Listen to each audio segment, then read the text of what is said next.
This is a review of Best British Short Stories 2025, edited by Nicholas Royle, Salt Publishing. I've heard of Salt's annual collections of short stories before, but this is the first time I've actually bought one of them. It's the 15th collection in the series.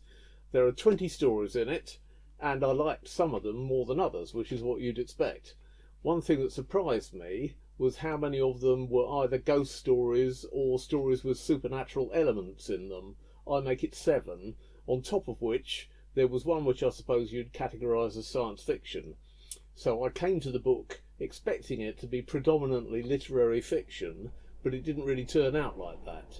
And I also started to read thinking that I was going to be confronted with a lot of what you might call performative originality. Stories written on the principle of, I bet nobody's ever written a short story like this before. But it didn't really turn out like that either, although some of the stories were a bit like that. It's probably wrong to generalise about such a disparate collection, so I'll just mention some of my favourites.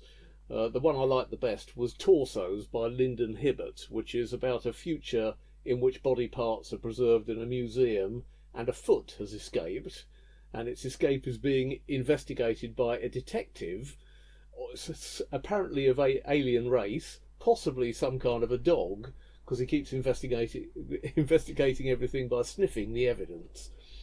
Very bizarre, but also very intriguing and engaging. Of the more mainstream stories, Naomi Wood's Flatten the Curve was another favourite, about a woman who's getting more and more frustrated and paranoid during the COVID lockdown. It was a funny story, but it also had good characters and dialogue, which were elements that were missing from quite a lot of the other stories. And another one worth a mention is The Junction by Alison Moore, the last story in the collection, which is about a man who gets involved in a minor road traffic accident. You keep thinking it's going to turn into a ghost story, or I did, and it never quite does, so it keeps you guessing about exactly what's going on, and which is something I liked.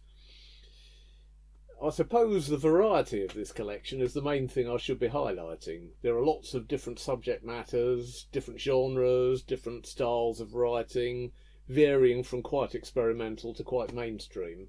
And that's a tribute to the editor, Nicholas Royle, who clearly casts his net wide and has a fairly open mind about what a short story ought to be. The other thing to say is I don't think I've previously heard of any of the writers in this collection.